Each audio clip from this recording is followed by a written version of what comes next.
Hi friends, I'm Chandrakala techie 7. First time చూసిన వాళ్ళు ఎవరైనా ఉంటే సబ్స్క్రైబ్ చేయడం మాత్రం మర్చిపోకండి అండ్ కామెంట్ కూడా చేయండి.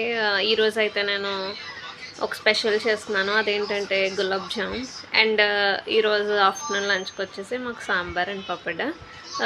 ఫ్రూట్ కస్టర్డ్ కూడా నేను అగైన్ మళ్ళీ చేశాను, కానీ వీడియో అయితే లెందీగా తీయలేదు, జస్ట్ షార్ట్కట్ ఫోటో అండ్ తీసాను అంతే. ఈరోజు అయితే నేను చేసిన రెసిపీ మీకు కానీ నచ్చినట్లయితే ట్రై చేసేయండి. ఆ రెసిపీ ఏంటో చూసేయండి, ఎలా చేసానో కూడా చూసేయండి. అండ్ ఇంకొక విషయం, ఎండలు చాలా గట్టిగా ఉంటున్నాయి కదా, ఈరోజు అయితే ఆల్మోస్ట్ 48 degrees అని నేను చూసాను. అందరూ సబ్జా అండ్ కటోరా యూస్ చేయండి, జ్యూసెస్ ఎక్కువ తాగండి, వాటర్ ఎక్కువ తాగండి. Thank you. ఇలా ఒక పక్క సాంబార్ పెట్టాను. సాంబార్కి నేనైతే ఏం చేశానంటే ఫస్ట్ పప్పుని నానబెట్టేసాను, కందిపప్పుని నానబెట్టేసి ఆ తర్వాత కుక్కర్లో పెట్టాను.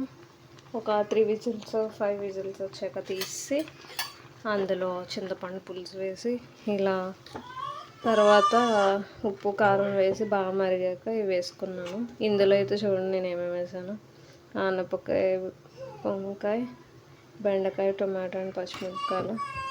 ఇది ఇలా మరిగాక సాంబార్ పౌడర్ వేస్తాను, ఆనియన్ కూడా వేసాను. ఇది ఇలా మరిగాక సాంబార్ పౌడర్ వేస్తాను. ఒక 1 hour మరిగాక తీసేస్తాను. ఒక సైడ్ వచ్చి ఆయిల్ పెట్టాను. ఇది దేనికి అనుకుంటున్నారా?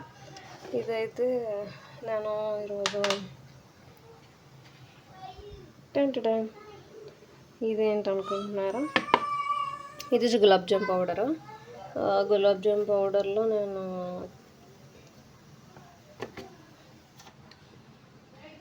నెయ్యి కొంచెం అండ్ మిల్క్తో ఇలా చేసి ఒక 15 minutes ఇలా పక్కన పెట్టాను. ఇప్పుడు దీన్ని బాల్స్ చేసి ఆయిల్లో వేపేస్తాను. ఒక పక్కన ఇలా వాటర్ తీసుకున్నాను. ఇప్పుడు ఇందులో నేను షుగర్ యాడ్ చేస్తాను. నేను ఇంత పిండికి ఒక 7 spoons యాడ్ చేస్తాను.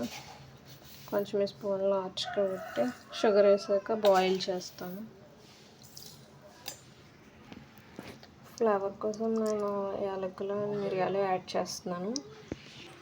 ఇలా బాయిల్ చేసుకున్నాను. ఇప్పుడు ఇలా రౌండ్ చేసుకున్న వాటిని మరిగించిన ఆయిల్లో వేస్తున్నాను. ఇవి ఫ్రై అయ్యాక తీసుకొని ఇందులో వేసేసుకోవడం. ఒక్కొక్క సాంబార్ మరుగుతుంది, స్మెల్ చాలా బాగుంది. ఇందులోకి అయితే మేము మినపప్పుడాలు వేపేస్తాను. ఇలా ఈ కలర్లోకి వచ్చిన తర్వాత మనం తీసి ఇలా వేసేసుకోండి. ఇలా ఇందులో వేసేసుకోండి. Finally gulab jam ready.